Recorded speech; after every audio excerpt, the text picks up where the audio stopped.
live. We're live on 11 or 12 platforms. I can't remember. They kicked me off one or two. All right. So yeah, we have to be careful what words. No, we use. don't. I really no. The people that removed me were groups. They weren't like Facebook.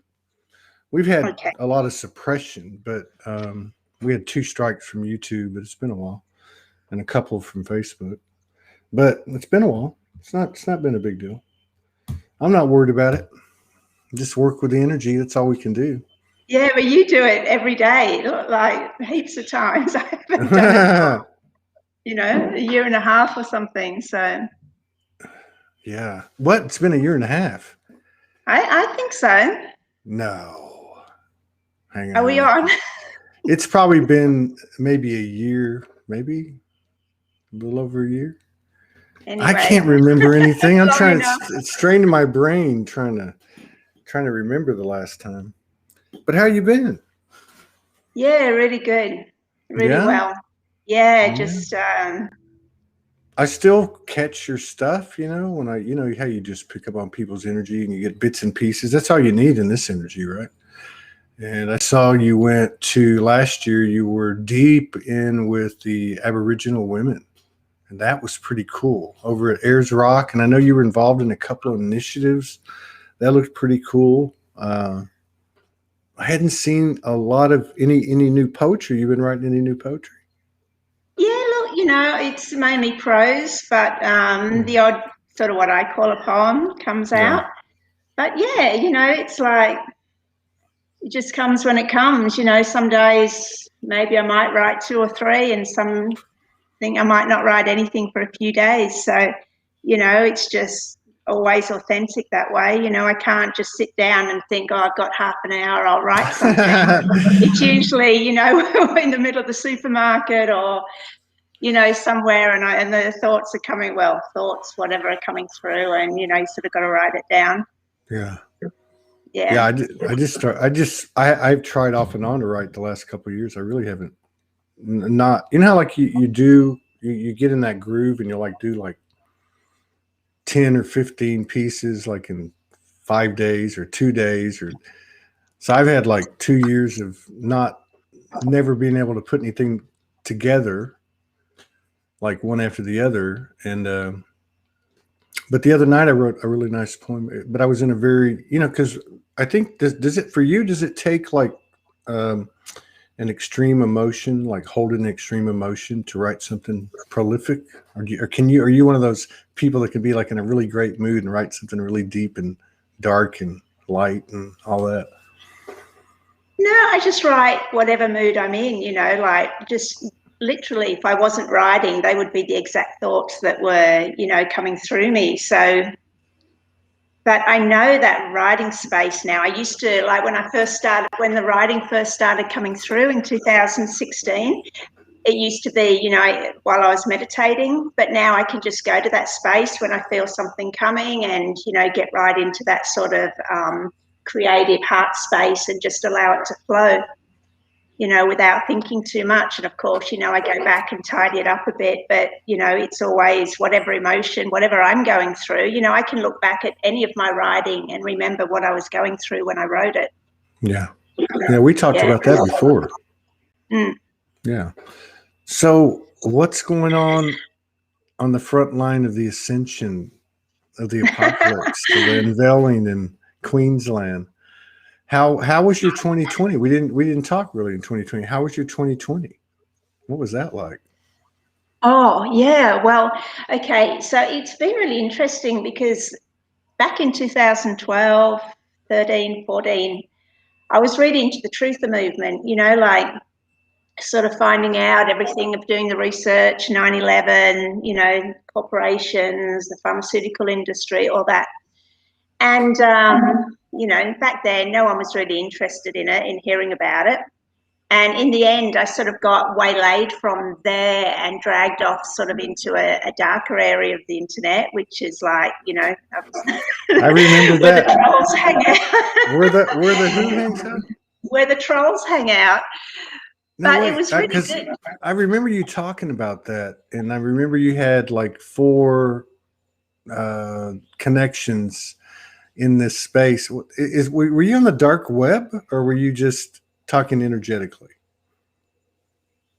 Oh, well, I don't know. I haven't been any darker than that, but it was sort of a space where all the misfits came together, and a lot of them were also in the truther community. And yeah, it was, the part I was in, I wasn't a very good troll. I was there more to learn and put some tools in my toolkit ready for, where I am now, sort of, I guess, getting attacked by trolls. So I understand them. Yeah. So were you a part of a troll group or what? Yeah, that's where we had lots of troll groups. We'd sort of hang out and just sort of try and outwit each other, or, there'd be those that were those that sort of had a deeper purpose. But it was really good. I was sort of grew up quite naive. Right. And it sort of made me a bit street smart, the things I was exposed to in those groups and those communities, and the way people interacted with each other. I learned a lot of good internet skills there, which, looking back, really prepared me for now, because, trolls, they may be, attacking, for example, an interview. They might thoroughly agree with the interview. They're not attacking it necessarily because they disagree with it. They're attacking it for the attention. So if they can, whatever means they can disrupt an interview, even if you give it, 1 minute, give them 1 minute of attention to say, oh, we don't care about trolls, they can't affect us. That's it. They've got their kick, because you focus attention on them instead of continuing on, with whatever whatever's going on, say, between us. Yeah, we're lucky here. We don't get very many. Very, very rarely. Yeah. Yeah, so that's good. Yeah, it's more the truther community. Yeah. So back to 2020. What was it like for you? What was it? Oh yeah. So after I got out of that sort of trolling community, which was early 2016, I was sort of pretty low because I was a bit of a misfit there myself. I didn't really fit into the energy that was there, but and after a couple of years, it sort of took a real toll on me. So I got out completely, and I had a month completely off Facebook, and sort of then came back into got it back into meditating and spirituality. And the end of November 2016 was when my writing started flowing through. And since then, just really sort of hit the love vibe and just integrating, what I already knew spiritually, sort of embodying it through experience and expressing it through writing. And yeah, so 2016, what's that, 4 years ago? Yeah. 5 years ago. Yeah. So yeah, never look back, and sort of, but now going back to 2020, it's been really interesting because the beginning of last year, I was actually overseas when Corona broke out, and to come back in, I was in Fiji. Okay. And when Corona broke out, to come back into the country, and I got in a day before, everyone had a day before compulsory isolation, and anyway, so that was all, and that got me back into the truther movement, because I came back and I wasn't worried. I already knew, even from the media over there were trying to hype it up, and they were trying to make out it was, going to kill half the population,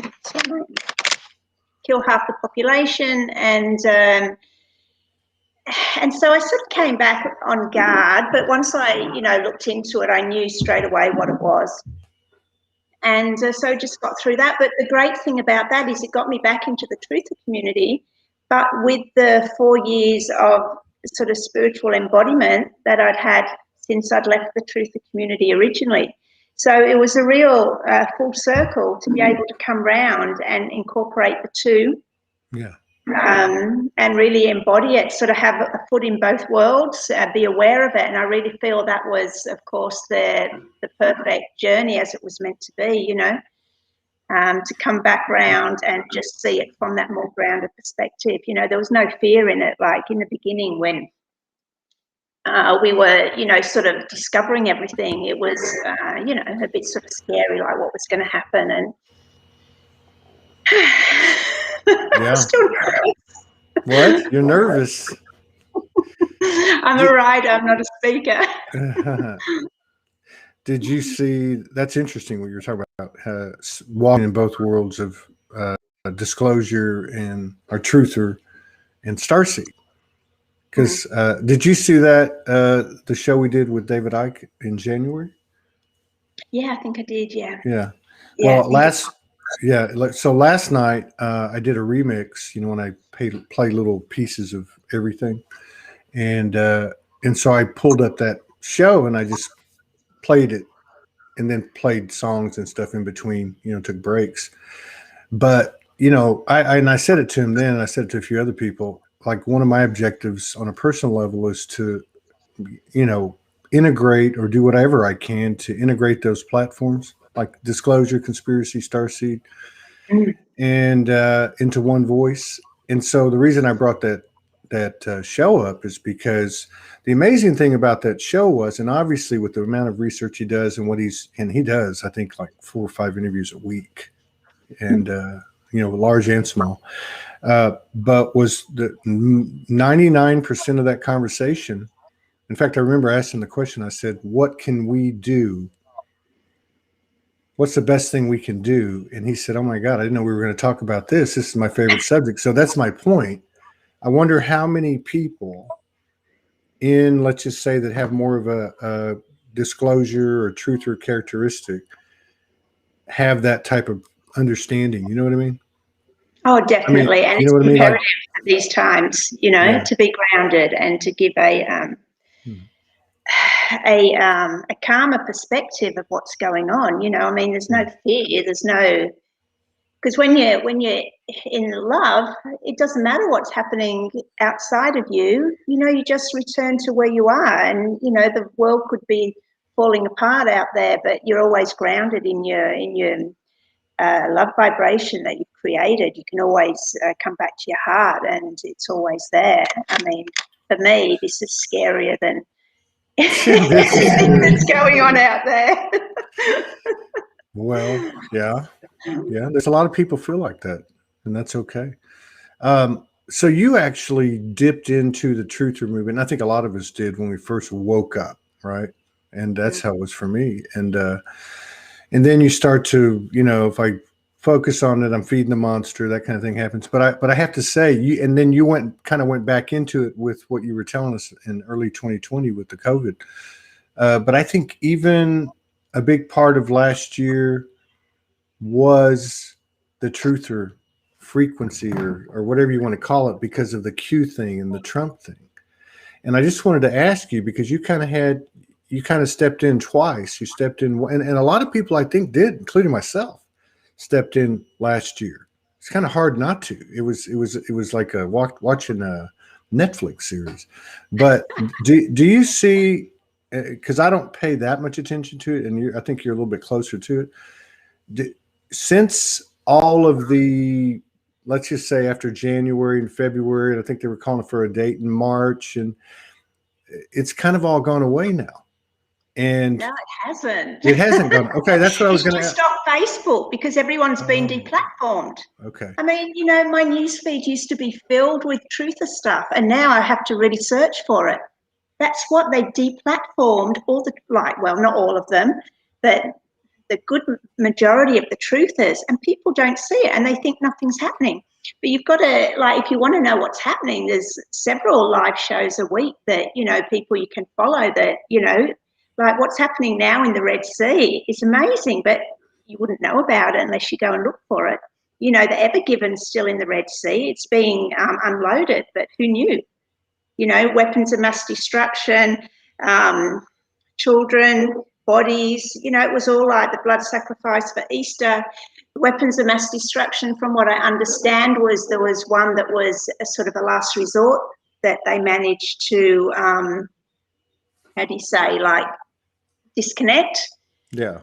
So, you know, so much going on. I mean, it really appears to be sort of that we're standing right on the edge now, the edge of glory. You know, it's imminent. And I know they've said that a lot, but we're in war. They can't give out dates. You know, it's all misinformation to confuse the enemy. You know, it's the art of war. You don't go giving out your dates when you're going to be doing certain things. I think this is a fascinating topic, because I'm certainly open to anything, and I love to hear things that I'm not in congruence with. And when I say not in congruence, it doesn't mean I don't agree. It just means, you know, you have to align to something. And I certainly respect everyone's reality. So I think this is a good conversation for a second. You know, so if I look at, I'm just going to throw, and I'm not playing devil's advocate. These are actually thoughts in my head that have hit impasses where I've gone, I'm done. As far as I know, I'm done with that. But like last year, I came back to it with, you know, with the Trump thing and the Q thing and all the different stuff that was going on. But like say, so number one, and I'm just throwing random stuff out there just to strike up a conversation, see where we go with it. But like number one, for instance, with the Q thing, I don't understand why they speak in code. And I heard your response, because that's usually what you hear. Oh, you can't tell the enemy. Okay, I don't understand why they always speak in code. I don't understand the, what am I trying to say? The acceptance of, well, everything's okay because the military's in control. Well, I look at it and go, well, show me some time in the history of the earth when the military was in control for a prolonged period of time, or even, you know, for an epic period of time, where they were representing the people. I mean, I just keep going down these questions, and I wonder why the shell game. And then of course you've got, you know, the reality of higher intelligences that are playing a part, I would imagine, on both sides. And there's just such a complexity to it. And then I look at the news feed today and I see, and I'm glad you brought up Evergreen. That's what it's called, right? Evergreen. Evergreen is the shipping company owned by the Clinton Foundation and Walmart. I saw that. I'd like to. I didn't see where that information came from. We can talk about that in a second. But what I was going to say is, I just happened to look, because I check some of these alt sites still. I still go to Telegram and BitChute, and there's some people to keep my finger on.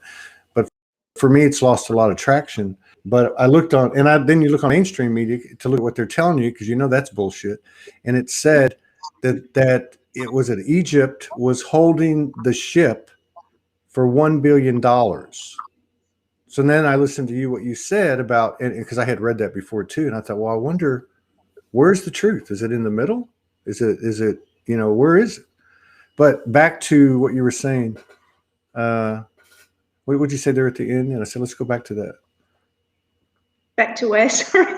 Back to, you had made a comment right when I was going to say that. But it's okay. It's okay. But I mean, okay, so let's move it a different direction. So from the higher perspective, do we all know, or I'm not saying this is right, I'm saying, do we or do we not know if there is no enemy? Like, are we supposed to be taking this on from a place of that side's over there and we're over here? Or are we supposed to be, and I don't know what's right or wrong, I'm just saying, is everything equal here? Is it something beyond our comprehension? Do we have to fight anything here? I mean, how does that work? Okay, let me put it in a different perspective, as in a personal journey. Okay. Yeah. So we know as spiritual beings that whatever we're embodying internally is reflected externally, right, in the hologram.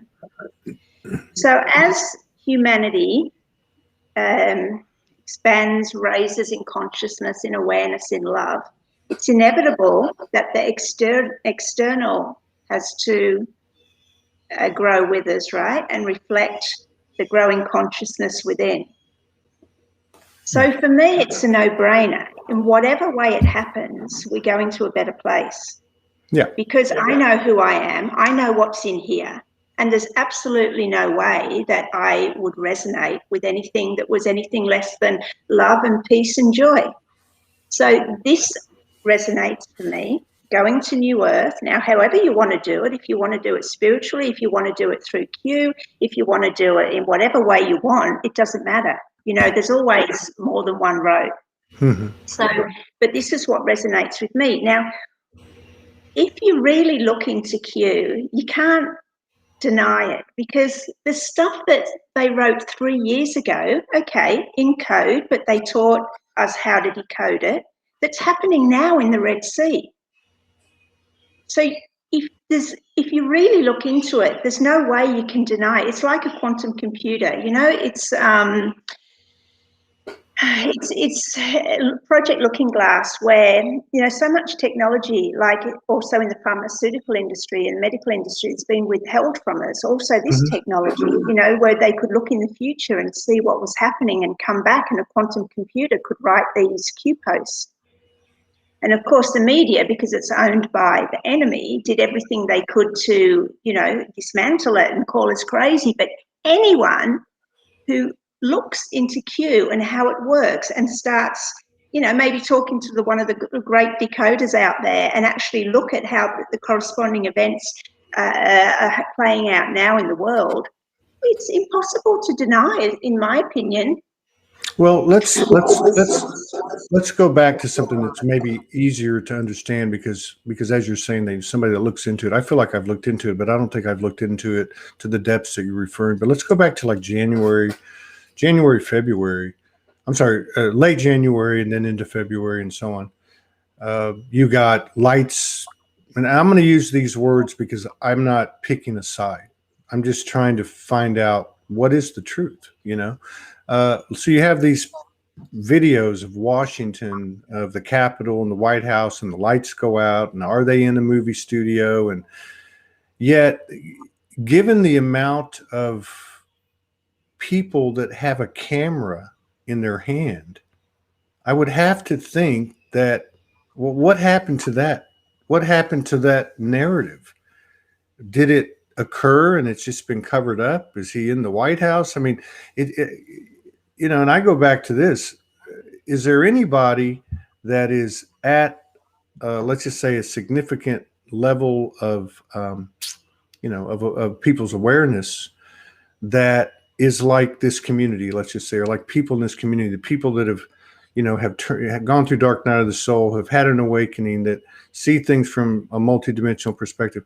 I don't understand why somebody doesn't get up and go, hey, you know what? I'm a soul. You can't kill me. Let me tell you what's going on. And I'm legit right here. Kill me if you want. You know, I mean, I don't understand how it can be that compartmentalized and controlled.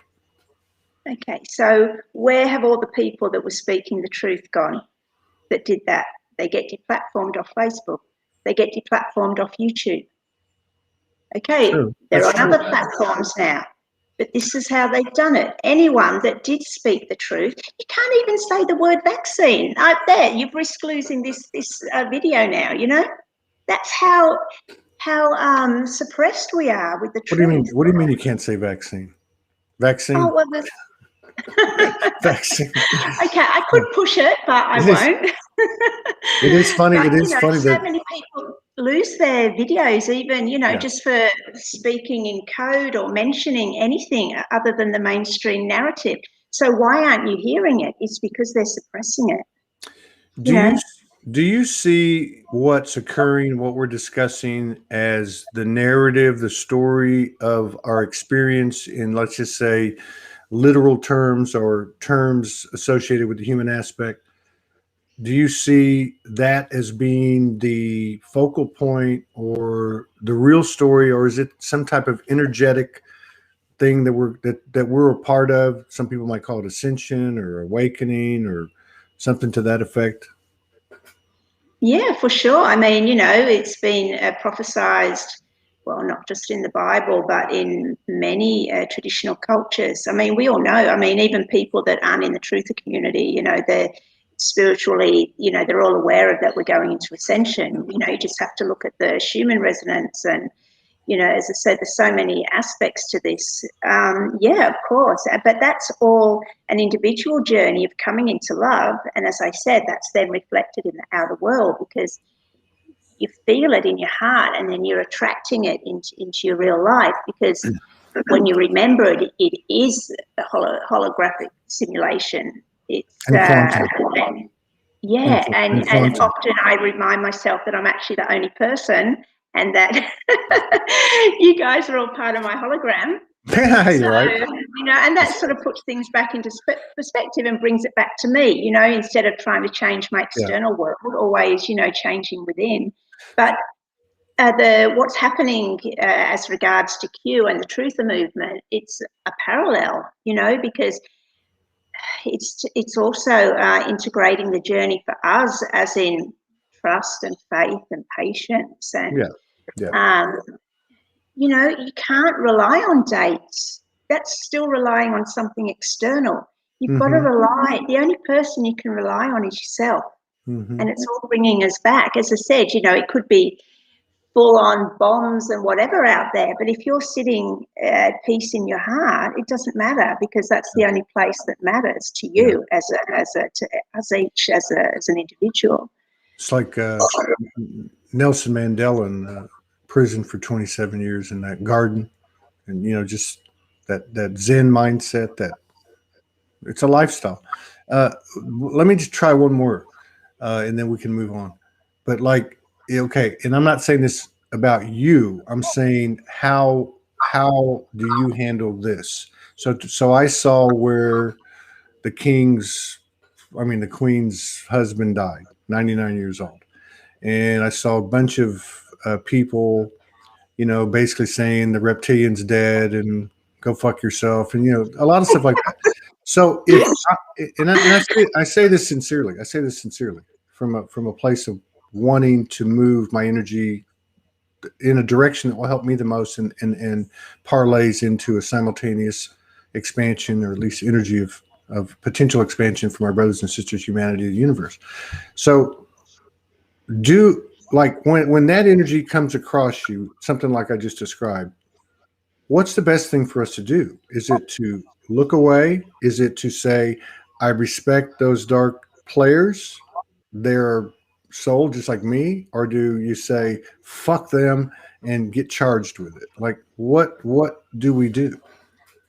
Well, anything you attach to emotionally is going to affect you. So I see it as being aware of everything, but attached to nothing. Okay. Yeah. That was one of the things that I got to live last night when I was doing the remix. Is I went to, like, you know, I just scrolled up and tried to find a spot to start it rather than starting it from the beginning, and I hit it perfect. And he says when he started out, I'm talking about David Icke. So when he started out in the 90s and he got his download, like we all got, you know, and he started to come out, he said he got a lot of flack from spiritual people because they said he was spreading negativity. And he went on to say that it's not negative. He said it's just information. All of this is information. So it's very similar to what you're saying. He was basically saying you take this information that might be labeled good or bad or whatever, it's information, and you utilize that. And I think his words were, you know, in your efforts to play the game, you know, kind of in a cooperative, you know, equal energy exchange type of experience.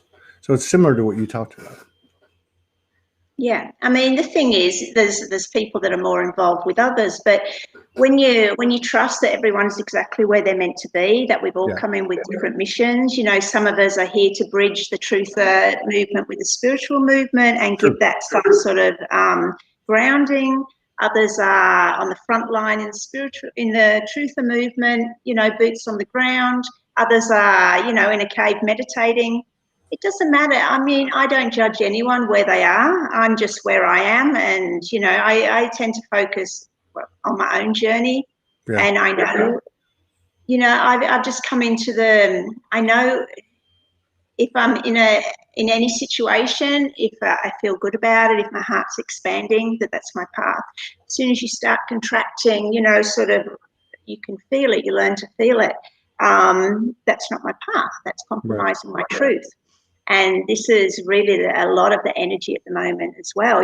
People compromising their truth, getting up and hating their job, going to work, or maybe having to be in the medical profession, promoting a drug that they don't agree with.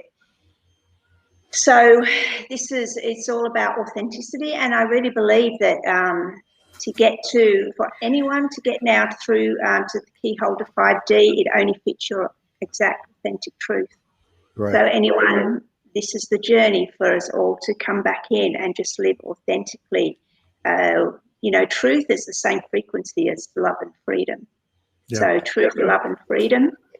And this is an area where the masculine's been working on as well, with the freedom coming into his holy mission, and the feminine being enough love that she's not the wounded feminine that comes in and is needy or possessive or jealous. And so that frees him to get on with his mission, because we need these leaders in New Earth, and it's people like yourself who are, doing this voluntarily, because it's your passion, it's your truth, it's your, what drives you, your inspiration, and, you're doing it for all the right reasons. And this is, moving into your authenticity, which will take you right through now to 5D and to live your truth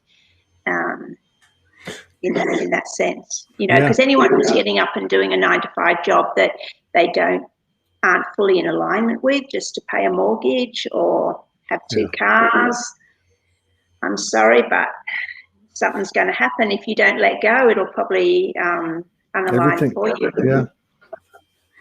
Everything will be removed one way or the other. But you can do some things energetically, and and not. One thing I can definitely say, that looking at the mainstream media since Biden took over, and even before, but certainly since he took over, I've never seen such obvious. I mean, it's like Agenda 21 verbatim, right? I mean, it's so that's, and you can already see it too. That's crumbling. Like there's something bigger than it, because there's so much untruth in it that it's going to crumble. And then if I look at the supposed other side, let's just say whatever is the polarity of that. If you want to call it Q and Trump, if you want to call it Patriots, or whatever you want to call it, doesn't matter. It's still a human energy complex. It's still a human collective. It's still got a lot of human in it. And I don't know of a human on the earth that's walking on water. So my question to you is, whatever you feel is better, one side or the other, blue or red, or whatever the case is, do you feel, Karen, that whatever's happening, it doesn't matter what it is, it's going to be deconstructed to its pure truth, to its pure essence? Yeah, I mean, it's really, for want of a better word, good versus bad, or light versus dark. I mean, you can do any polarity, but it's not about that. It's about us moving into love. And anyone who can't come in and, be in that love vibe, we can see the shift as it is. And as you say, it's so obvious at the moment with, what's happening in the world. And by the way, Agenda 21 is now Agenda 30, because Trump dismantled that. They never thought that she'd lose. So they had to put it up to, but yeah, as you said, they're playing it out of the playbook. I mean, these wars were written, I can't remember the date, but decades ago, these 3 world wars. And this was going to be the ultimate one to, enslave humanity. But we've hijacked that, and but I think the way the world split is going, that not everyone's going to make it in the ascension, and this is where the split is. Some will live through that reality there, and then I'm starting to wonder if, because a lot of people and a lot of things you've read over the years. In fact, I was listening to Drumvalo Melchizedek. something from 2012, a couple of days ago, and he was talking about the split. And he was talking about some people aren't going to make it. And then I listened. I think it was the same night. I think it was Barbara Marciniak or Alex Collier, and they were talking about physical ascension. And they were who I think it was Barbara, and it was the first video, by the way, she's made in over 10 years. It was really good, but she was so articulate and so convincing, or whoever it was, and I think it was her, and was talking about the physical ascension, and you're taking your body, literally taking your body with you. And I thought, well, I wonder if those who don't make it decide to transition physically and then just meet us where we're all going to round up anyway. And whoever it was, and I'm sorry, I can't remember, whichever one of those speakers it was talking about those that chose to just go ahead and ascend through the traditional sense and transition.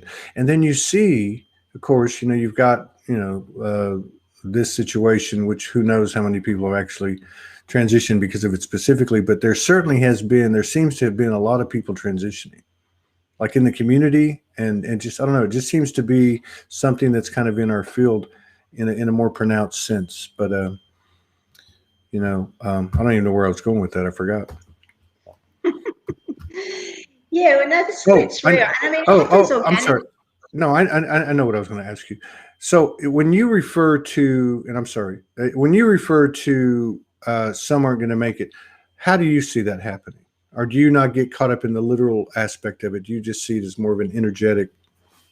Yeah, I just see they vibe right out of your life. I mean, it's like people who, you're not maybe friends with anymore because you've got nothing in common. You just don't see them anymore, and that's organic. Unalignment, and it's the same even with friends on Facebook. If you don't give attention to someone's page, you don't see them anymore in your news feed, and so it's just you just stop seeing people, and that's organic unalignment. But I'm not into the fear-mongering as in there's going to be some great big event of death and destruction. I mean, there might be, but if there is, it's all, part of the divine plan. Yeah. But that doesn't bother me because, personally, death is just a transition. So if that's what we have to go through to get to 5D, that doesn't faze me at all. I'm not scared of dying. That's the least of my worries. Exactly. So yeah, I know that's scary for a lot of people, but if you get to a point that you understand we're just energy, and we can only go to a better place, there's nothing to be scared of for me. I think we're doing a hell of a job.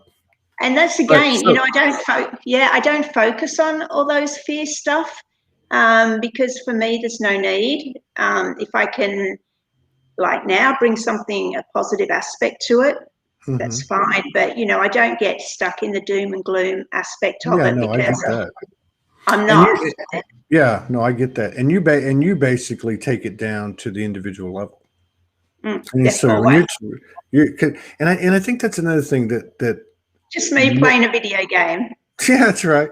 But, I think that's another thing that I think that we would probably be supported in these energies that are obviously been coming down to the earth these last few years, and of course getting more impactful. But I think it would support, because when we speak, there's a certain something going on there. Like, it's not just the words. Oh, vibration of words, definitely. Right. Yeah.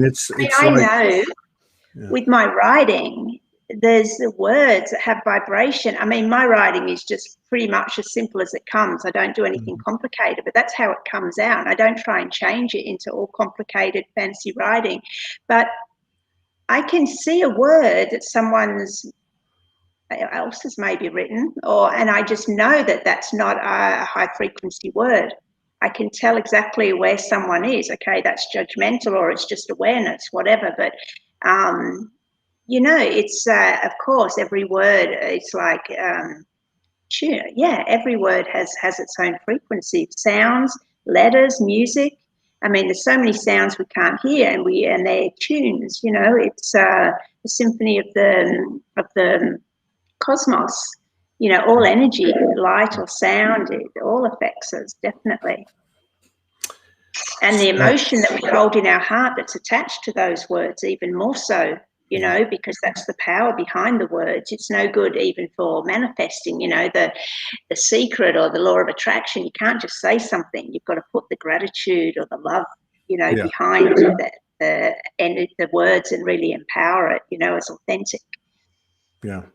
Yeah, I feel that our emotions are were our greatest weakness and are really our greatest strength. The energy, you know, funneled consciously in a constructive way, which is, I think, what we're learning to do. Because I think that's kind of unique to the human hybrid soul.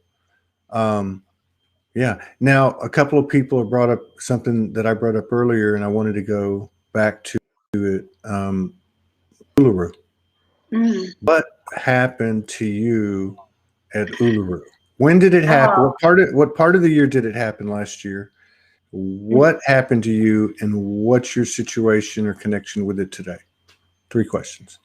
Oh, well, you know, I mean, because of COVID, I couldn't sort of go throughout the year last year, but I did go for the solstice.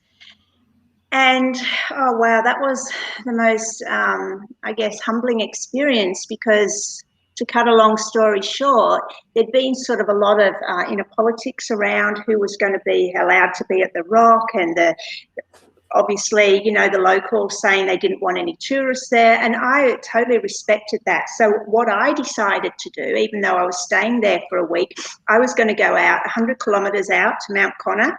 I picked out my sand dune. I had a couple of friends that were going to come with me, and we were just going to hang out there and do whatever for the solstice. You picked out what? A place like, yeah, a sand dune in the desert, like 100 kilometres away. I was going to get right out of town and just do my own thing, right? Be away from all the political stuff. So what happened that day, I was in my tent, and I got a message saying get to Uluru, which is like a 20K drive. So I just jumped in. Now, I thought it was because all this corona stuff was coming out, and there'd been an outbreak in Sydney, and someone was saying they were going to come and start testing everyone. So I thought, oh, it's that, right, thank you, just get out of the place.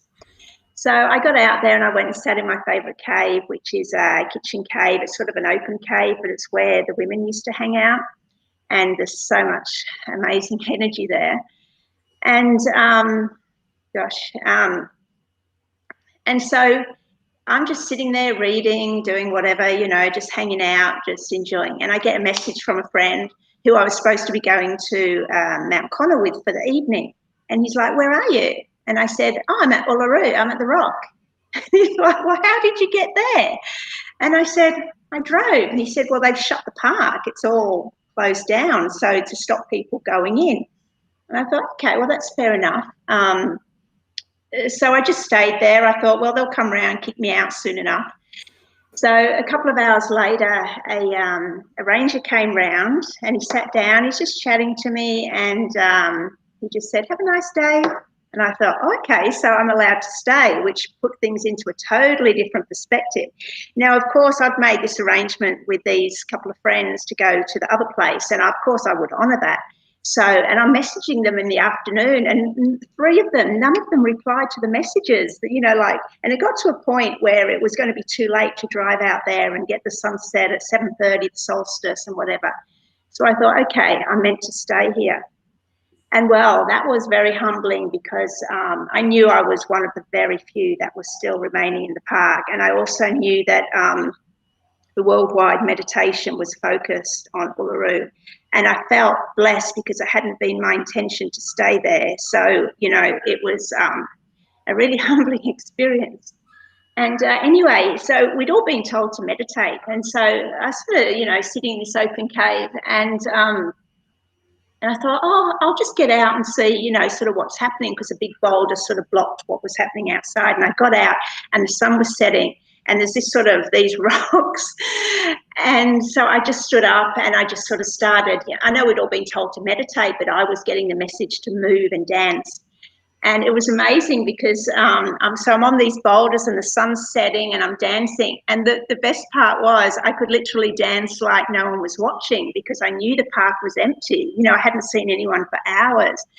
And it was amazing because just for the, like, probably an hour just dancing while the sun came down on the solstice. And then I think it was 7:32 exactly, the point of the solstice. I looked over and I could see Katajuda, which is the masculine side, and Uluru is the feminine side. And just at that moment, and just like my fingers locked, and I just knew that was the union of the masculine and feminine come through. For, you know, I mean, not just me, I mean, it was the energy coming through. So, and then shortly after that, a police car came, because I could see the road. I was probably about, I don't know, 30, 40 metres from the road. I could see it. A police car came round and just put his siren on. And I thought, okay, they know I'm here. It's time to go. But the amazing thing is that a couple of days later, because I received quite a lot of flack that I was actually in the park, despite me saying, well, you know, the story. So, but I got a beautiful message from a sister a few days later. She bumped into me and she said she was friends with some people that work as rangers there. She said, Karen, they knew you were there. She said you weren't the only one. She said they allowed certain people to stay and the gates were closed to everyone else. I wonder who made that call. As I said, there was a lot of politics going on around there, so I don't want to. I don't even want to go there because I don't want to get involved in all that again. Even though, but I remember seeing some posts and videos, and you were connecting with at least one elder Aboriginal woman, if not more. I think there was another picture where there was several. Were they there with you? And if not, well, I mean, and if they were or not, what's your connection with them? How did that all happen? Because if I remember correctly, there was one story about how you just happened to go out there and you ran into them. Okay, so my time with that particular elder ended, as in we unaligned. Again, there was some political issues that I can't get into. Okay. So I see what you mean. So that was related to that. I was by myself, well, with other people that were there. But I went out again mid-February, like for the 20th, 21st, 22nd. And again, that was an incredible experience. It was so beautiful because it was so quiet, like in the campground, there was like 5 tents. And that was beautiful because that really brought in, that was the collapse of the matrix, which was the wounded masculine energy. And it was about the feminine releasing the masculine into freedom, like letting him go. Like, I'll just tell you another quick story. So I was guided to go to Uluru, which is the feminine side. So I'm walking out to this waterhole, the Mudijulu waterhole. And I've been told that I would get something and take it across 60K to Katajuda. Okay, so I'm just following spirit, whatever they're telling me. And I'm sitting at this waterhole, which is sort of, seats and fenced, and it's a national park. You don't want to take rocks or anything like that. And I'm thinking, oh, there's nothing here. Okay. So I walked back. I thought, oh, well. And this little white feather came across my path and got stuck in a little grass tuft. That's it. So I picked it up and I put it next to my heart, kept it safe, got in the car, drove to Katajuda. And I went up to the Valley of the Winds, which is, maybe a kilometre sort of trek up, overlooking this sort of, rocky valley. And this is the masculine side. And I thought, okay, I'm just going to release it here. So I took it out and I held it, and I thought, I'll try and get a photo of the moment it goes. Like, it's the Valley of the Winds. It's really windy there, it's crazy. And I thought, by luck, by chance, I might, because it was such, for me, a significant moment, So I'm holding this feather, and it's only like this big. And I let go, and I got my camera, and the feather didn't move. And it's blowing around in the wind like this. And I'm just taking photos because I think it's just so amazing. And in the end, I was like, come on, little feather, it's okay, you can go, it's okay, you can let go of the feminine and go on your holy mission. It's okay, we allow you to go. And I've got photos of it. There was a little grey streak in the feather, and literally it turned into the shape of a bird. Like, you could see the wing. It was as if it announced a bird with two wings, and I posted it. And I mean, people could see the bird in it. And the next thing I know, it was gone. So that was, you know, releasing the masculine to go on his holy mission with the blessing of the feminine. You know, we're not the feminine because we've done so much self-work as well. You know, we're not needy and, you know, demanding of him. We're letting the masculine go on his mission, and we're, you know, we have so much admiration and respect for him that just expands our heart, and we just live in that beautiful space of love that we're, you know, sharing with everyone around us. And we're here for when he comes home. You know, it's a beautiful space, and I feel that this is the energies of the 5D union.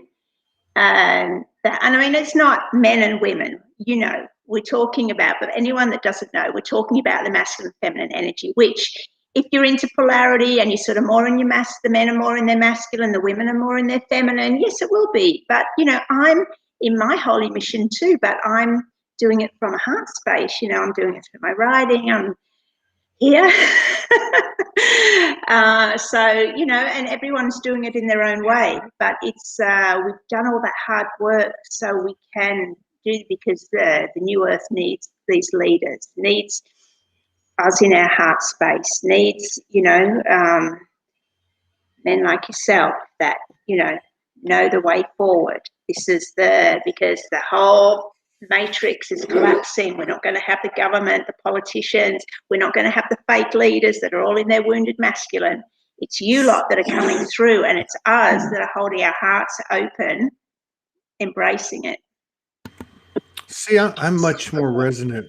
Like, to me, this whole thing we were talking about earlier, those two sides, or those two apparent sides, to me, whatever it is much bigger than either one of them. It's Gosh, yeah. You know what I mean? That's So, right, yeah. you know what I mean? So, like, you can see it, regardless of the propaganda and cross propaganda and whatever, you can see it's all crumbling. And you can see this is the thing. Yeah. As long as you're focusing on the duality, you're not coming into union in your heart. And this is where we've got to unite the left hemisphere with the right hemisphere. We've got to unite the heart and the mind. It's an individual journey. And when we do that, we don't see so much the polarity anymore. Okay, yeah, I know you know, I talk about us and them too, but this is, you know, sometimes I know when I'm vibing up in higher fourth, maybe, you know, pushing on fifth, and I know when I've got my feet on the ground in third, you know, it's very distinct feeling of lightness or heaviness. But I know I'm the bridge for that at the moment, you know, and I'm fine with either, you know, I just enjoy the ride. So are you finding now, aren't you in a small beach town or something like that? Oh yeah, pretty small, but yeah. I mean, yeah, so what is it, like a few thousand people or something? Yeah, I think 10, 12,000, maybe more, I don't know.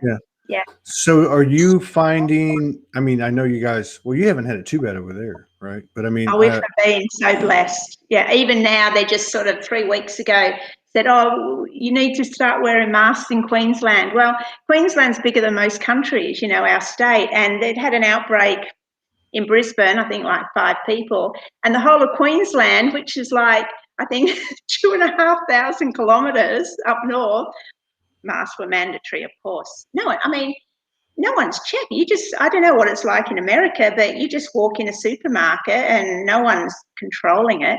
So the only place I had an issue was on the plane coming back from Uluru, but on the plane going to Uluru. But then I just got a exemption. But here, I mean, I don't understand it. The sun's shining. It's beautiful. It's like 25 degrees. And they're some people walking around in masks. But it's that I do feel that people that do it voluntary, and I get slammed for this, but it's the victim mentality. You know, they, in some level, they enjoy it. Because, okay, I'm not knocking anyone who has to for their job or to get somewhere, but if you choose to wear a mask, I don't know. That's how it just energetically feels for me. Yeah.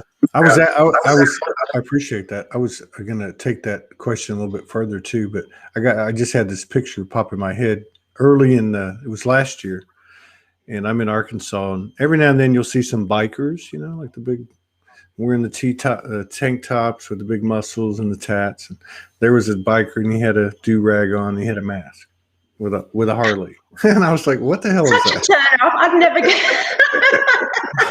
It's really narrowed the dating field down. I mean, anyone that's had the vax, anyone who, voluntarily wears a mask.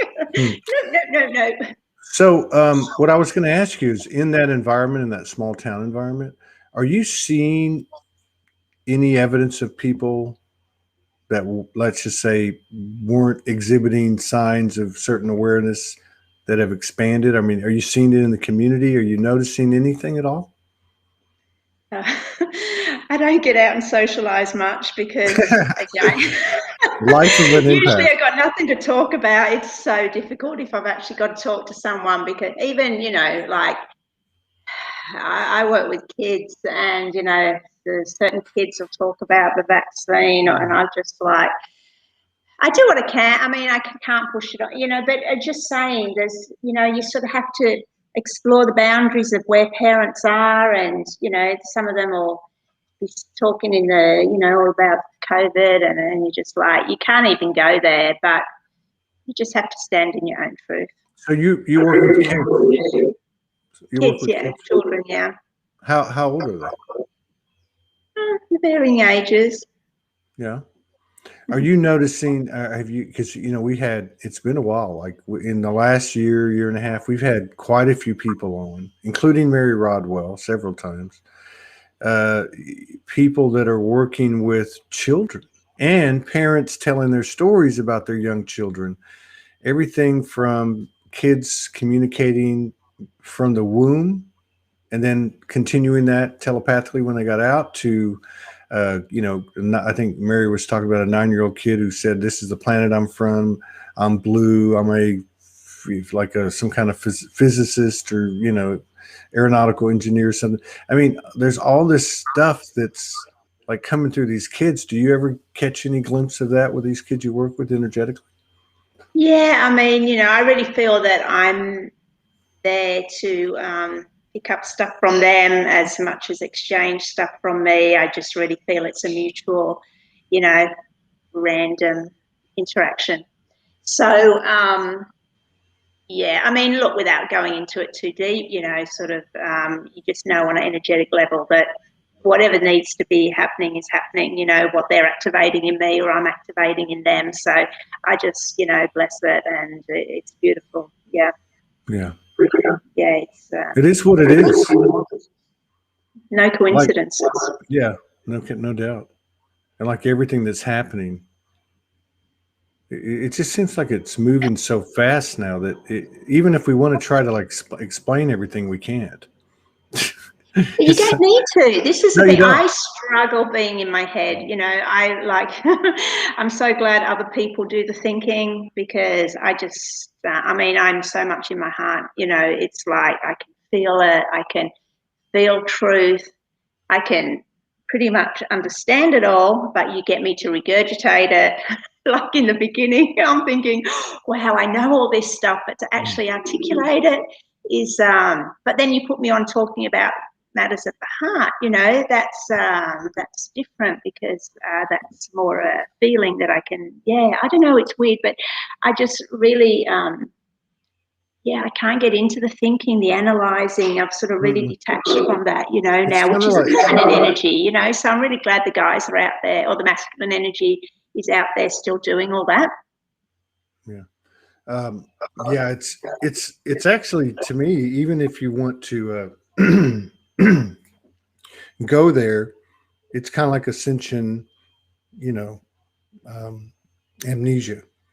It's just not sticking anymore. A lot of those 3D. It doesn't matter, It really doesn't matter. We don't need to analyze stuff. That keeps us in our.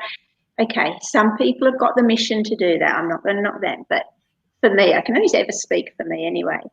it's not my mission. It's not, and I know that because when I go there, I struggle, you know, and I used to be a thinker, you know, I did quite well at school and, you know, whatever. So it's not that, it's just that now it's just like, it's not enjoyable anymore, but I can listen to people talking about it. And I love that because I can just take it in and I just absorb it, you know, without having to do the hard work. So yeah, I really appreciate those that are walking that path. So, how was your book release? How did that all go? I still see people buying it. Yeah, it went well. You know, I mean, it's out there. I don't push it. I mean, look, at the end of the day, I wrote that as part of my journey of self-worth. You know, I mean, I've been writing for 3 years and people were like, oh, you should have a book, should have a book. And I thought, wow, you know, that would be amazing. So, you know, I did it more for myself. I mean, it'll be its journey. It's not quite its time yet. It'll come when it's ready. Yeah. I mean, obviously people are buying it, but I don't think it's in its prime yet. And, you know, I've got so much material that I could do another 5, 10 books that size, but I haven't really gone there yet.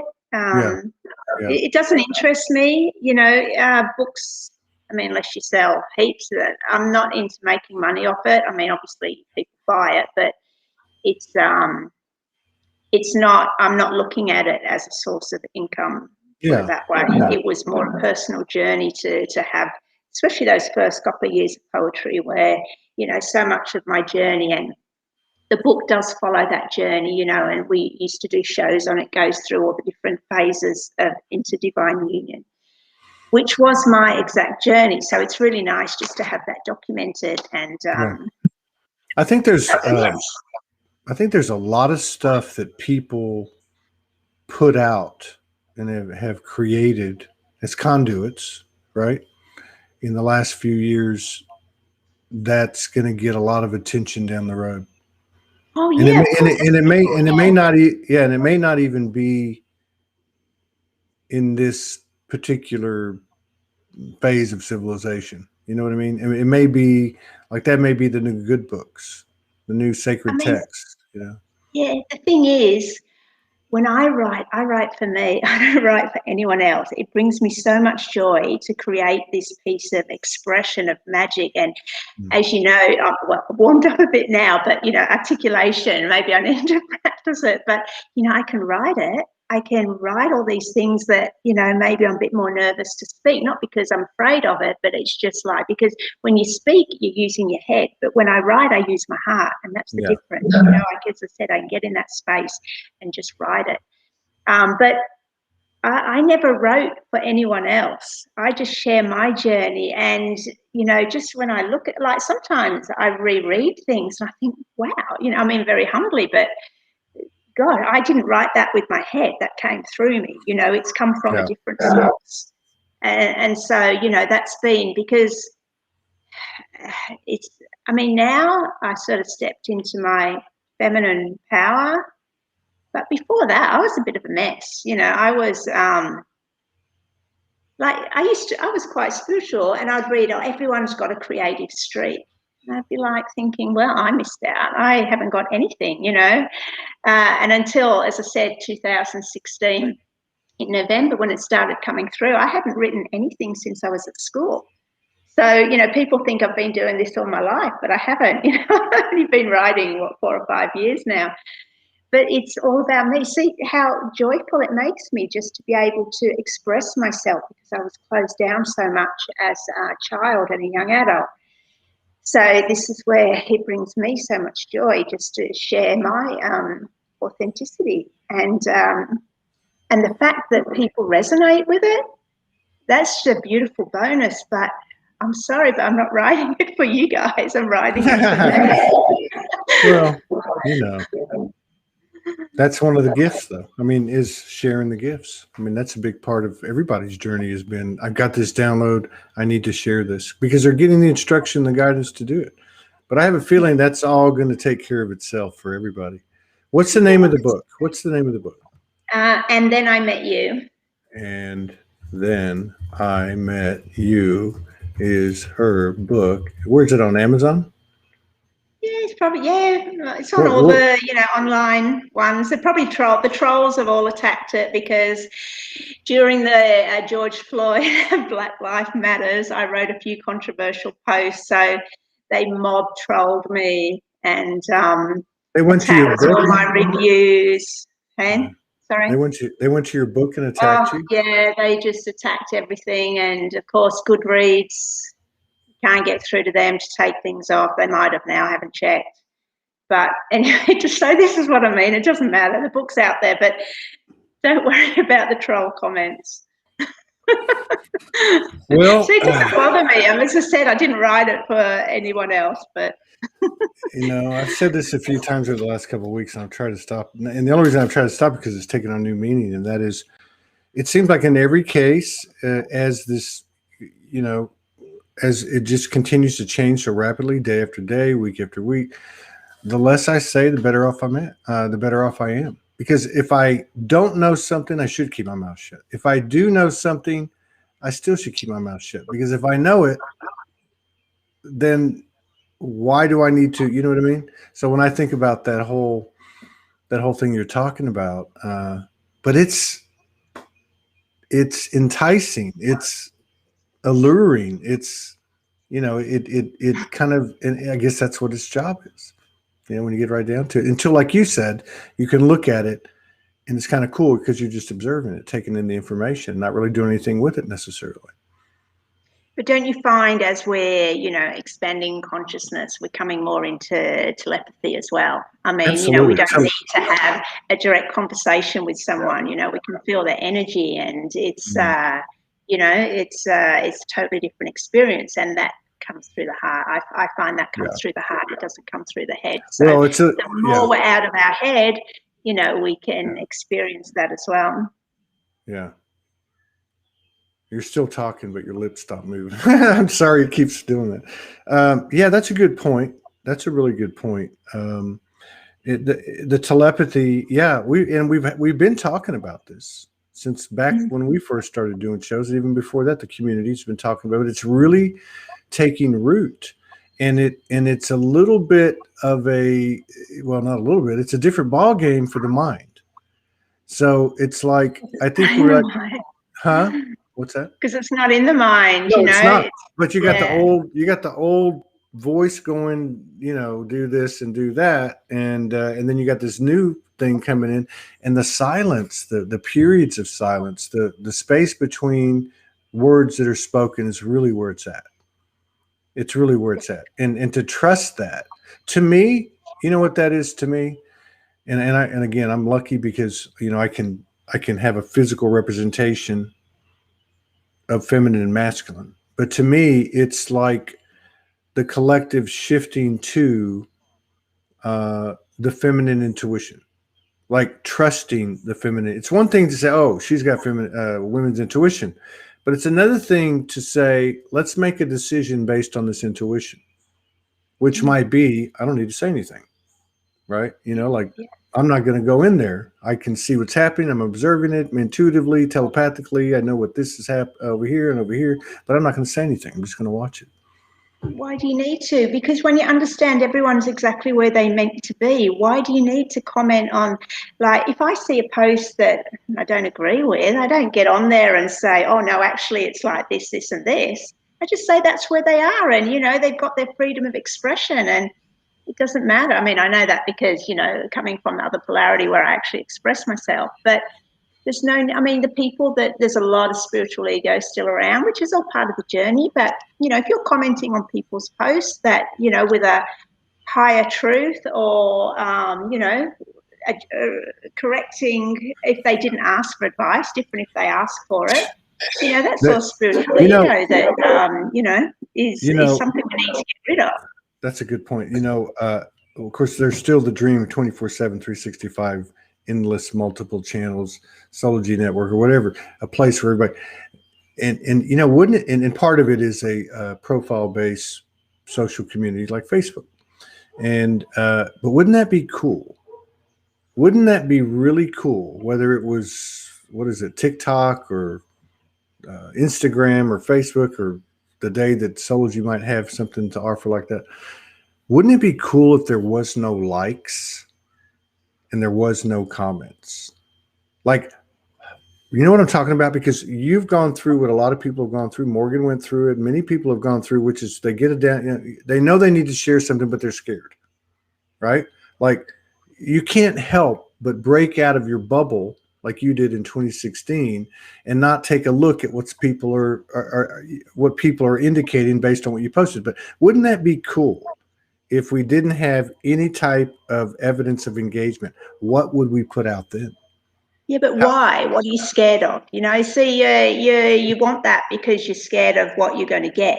But if you learn, this is where my trolling came into my toolkit, because I learned to handle the negative comments, or you come into your acceptance that everyone's entitled to their opinion and it's your choice if you respond or react. So it's like, I saw one of your exchanges on Jordan Sather's page one day. on who? Jordan On where? Sather. Jordan Sather, you know, I saw one. I did have a go that he went against That was David Wilcock, who I've always admired. I haven't seen any of his stuff for a while, but at the time, you know, I don't know, I haven't heard anything about him since. But see, there's a thing about, I find, and okay, I'm being judgmental here, but you scroll through Facebook and there's a lot of people like coaches or mentors or whatever. They're saying what they don't like in other mentors. And to me, that energy is really off, because you promote where you stand. You don't knock anyone else where they are, because that's their journey. And if you understand the perfection of the divine plan, you know that everyone is exactly where they're meant to be. So you don't promote yourself by knocking others, by putting others down.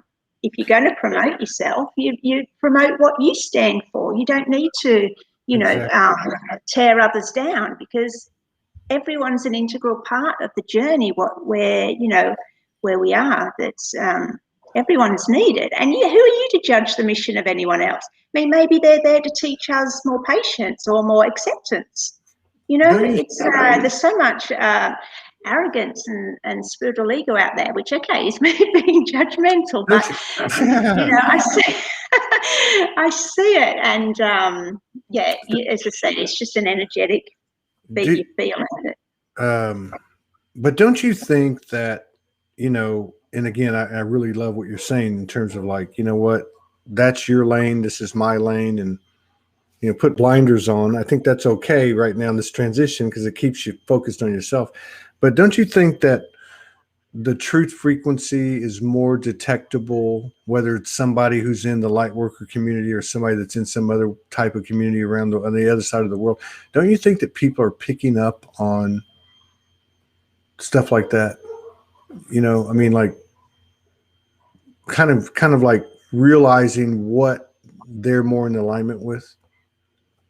Yeah, well, this is a journey into authenticity, and this is where, you know, the frequency of 5D, as I said, no one's going to get to 5D unless they're their exact authentic self. So you're doing the work that brings you passion, you're doing it for the right reasons, you've let go of attachments. You know, you can find your own peace, your own love, your own abundance, all those things which come into the frequency of authenticity, which is truth, because truth is subjective. Yeah. So you know, my truth isn't your truth, but it doesn't mean that one truth is better than another. It's just that where we are, and this is what everyone argues about, instead of understanding that everyone has a different reality. You know, I mean, what are we now, 8 billion people? There's 8 billion different realities out there, and as long as you're going to argue about which reality is the truth, you're never going to get anywhere. But if we come and, you know, I can accept your reality and I can accept everyone else's reality and you can accept mine, bingo, we have peace. You know, it's but as long as and this is where they have always pitted us against each other, you know, black against white, men against women. You know, they've always created division, red against blue. And as you said, it's not about that at all, but that's the polarity of the 3D world. And now we're coming into unity, which but we have to get there ourselves. You know, we can't wait to create it by fighting out there so much. You create it in your heart and in your mind, and you all of a sudden you're living a beautiful, peaceful life. Hell yeah. Well, I think you did Well, great. that's my for being journey noticed. anyway. I can only speak for myself. Well, you do a good job of it. You do a good job of it. It's good seeing you. You look great. It's good seeing you again. And Yeah, you too. look forward to do it again sometime in 2021. Yeah, keep me posted if you got anything going on. Hit me up and book or any kind of something you're going to get into, especially if you're going to have video footage. That would be cool. Like if you go back to Uluru, that would be cool. Oh, the But reception's not that good out there, but I mean, I have done the odd video out there, like one other times when I went, but it's a bit irrational. well, you can yeah. That's one of those places where you got to film it and then upload it in a place like that. You can't afford to try to do a live. No, So, yeah, that's the thing. Yeah, it's good seeing you. I just want to say thank you for coming in, and it was good, having a talk with you, and all blessings to you and your crew over there, including I know you have one or two boys. Two boys. Two boys, yeah. They're 19 and 21 now. Well, you got a full plate then. That's all I can say. Well, you take care. No, they're young men. They do their own thing. One's down in Brisbane at uni. He's been home for the holidays, but he's heading off back to Brisbane today. The other one's 19. He does his own thing. It's great. I've got my freedom back. It's it's brilliant. They're good kids, good young men. Yeah, that's good. That's fantastic. I'm happy for you. Everything I've done, I'd say the thing I'm most proudest of, because I raised them alone from when they were 1 and 3. Thing I'm proudest of, humbly, but is being their mother. Yeah. Well, until the next time, you take care. Thanks, everybody. Love to Morgan.